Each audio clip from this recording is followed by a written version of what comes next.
नमस्कार मित्रांनो, मी सचिन शिंदे आपल्या समोर ध्यास वर्धीज अकॅडमी युट्यूब चॅनल पाहतो. मित्रांनो, महत्त्वाचे घडामोडी. मित्रांनो, आज तारीख आहे 3 ऑक्टोबर. 3 ऑक्टोबरची महत्त्वाची घडामोडी जे रोजचे 20 प्रश्न असतात. मित्रांनो, आपण जर नवीन असेल तर नक्की चॅनलला सबस्क्राईब करा, लाईक करा आणि सर्व मित्रांना आपल्या शेअर करा, जेणेकरून प्रत्येकाला याची मदत होईल. ठीक आहे, आपण सुरू करतोय. मित्रांनो, महत्त्वाचे पाठ लक्षात ठेवा. आपल्याला आजचा पहिला दिवस आहे, लक्षात ठेवा. 3 ऑक्टोबर हा वर्ल्ड नेचर दिन म्हणून आपण साजरा करतो. काय? वर्ल्ड नेचर दिन म्हणून आपण साजरा करतो. काय नाव आहे? वर्ल्ड नेचर दिन. ठीक आहे. आजचा पहिला प्रश्न मित्रांनो, जम्मू काश्मीरचे नवे डीजीपी म्हणून कोण झाले आहेत? तर उत्तर आहे नवीन प्रभात यांची निवड झालेली आहे. ऍक्च्युली पाहायला गेलं आयपीएस अधिकारी नवीन प्रभात जम्मू काश्मीरचे नवे डीजीपी बनले आहेत, जे आंध्र प्रदेश कॅडरचे 1999च्या बॅचचे आयपीएस अधिकारी आहेत. माहित असणं आपल्याला महत्वाचा भाग आहे. ठीक आहे. चला, दुसरा प्रश्न मित्रांनो, इंडियन न्यूजपेपर सोसायटीचे खालीलपैकी अध्यक्ष म्हणून कोणाची निवड झाली आहे? ऍक्च्युली पाहायला गेलं तर श्रेयम कुमार पाहिजे ना, एम.व्ही. श्रेयम कुमार यांची निवड झालेली आहे. एम.व्ही. श्रेयम कुमार. काय सांगता येईल? Indian newspaper society M V. Shreyams Kumar यांची 2024-25 साठी अध्यक्ष म्हणून निवड झाली. ठीक आहे. मग इंडियन न्यूजपेपर सोसायटीचे भारतातील वृत्तपत्रे, मासिके, नियतकालिकांच्या प्रकाशनाची सर्वोच्च संस्था आहे. आणि एम.व्ही. राकेश शर्माची श्रेयम कुमार आता जागा घेणार आहेत. एम.व्ही. राकेश शर्मा यांची श्रेयम कुमार आता जागा घेणार आहेत. आणि इंडियन न्यूजपेपर सोसायटीची स्थापना 1939, मुख्यालय नवी दिल्लीमध्ये आहे. माहित असणं आपल्याला आवश्यक आहे. प्रश्न क्रमांक 3. नुकत्याच प्रसिद्ध झालेल्या QS ग्लोबल MBA रँकिंग 2025 मध्ये कोणती भारतीय संस्था अव्वल आहे? मित्रांनो, 2025 काढले त्यांनी, लक्षात ठेवा. तर IIM बंगळूर सध्या ती आय थिंक सो 54 क्रमांकावरती आहे. माहिती असणं आपल्याला महत्वाचं आहे.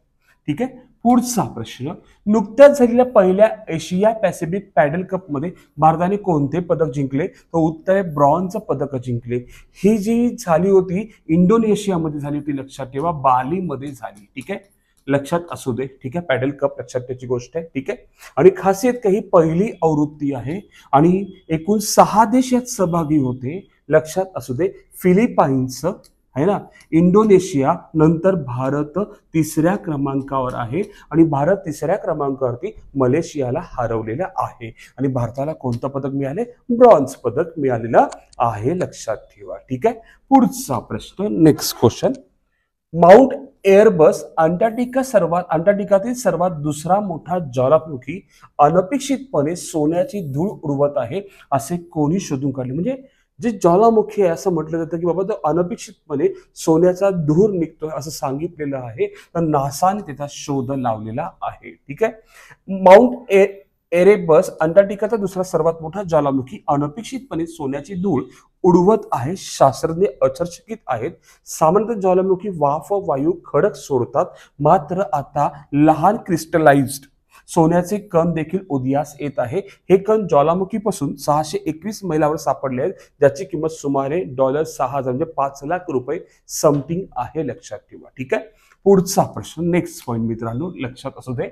अलीकडे सर्वात जलद 27,000 है ना, ठीक आहे, सर्वात 27,000 आंतरराष्ट्रीय धावा करणारा खेळाडू कोण बनला आहे? बघा, सर्वाधिक धावा करणारा 27,000 रन करणारा कोण बनलेला आहे? तर पाहायला गेलं विराट कोहली आहे, ज्यांनी 594 मॅच मध्ये पूर्ण केले आहे. आणि सचिन तेंडुलकर यांनी 623 मॅच मध्ये पूर्ण केलेत.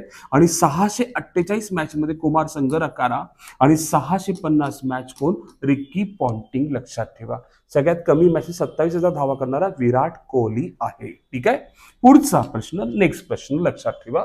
हिमाचल प्रदेशातील 20,300 फूट उंच शिखर माउंट उनमवर अलीकडेच कोणी तिरंगा फडकवला आहे? तर मौर्या अभिनीत है ना, मौर्या अभिनीत यांनी तिरंगा फडकवला. यांनी हा सर किल्ला आहे.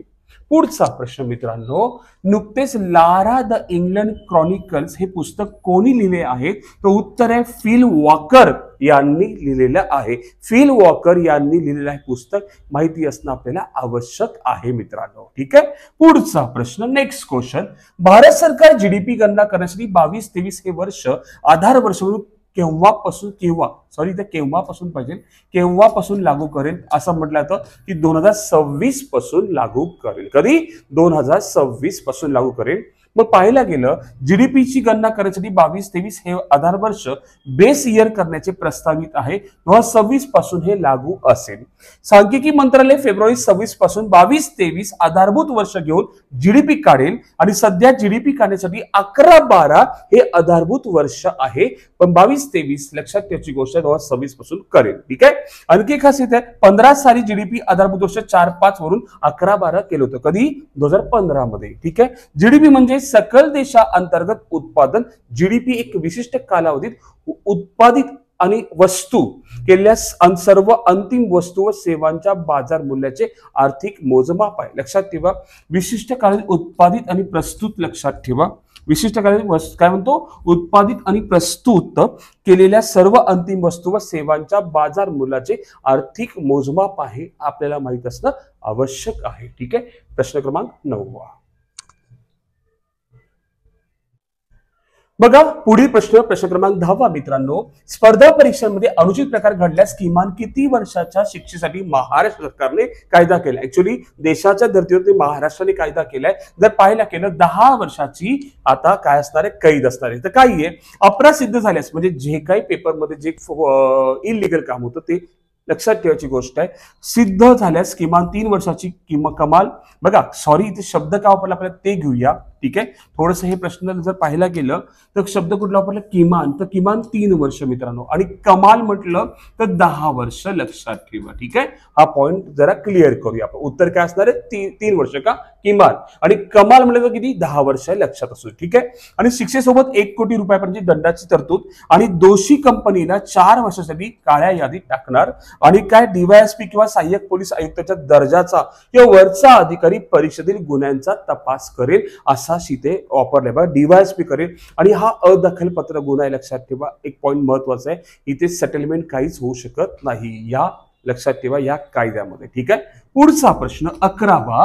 सौर ऊर्जा भारतात आघाडीवर असणारे राज्य कोणते? तर गुजरात हे राज्य आहे. पहिलं कुठलं आहे? गुजरात आहे.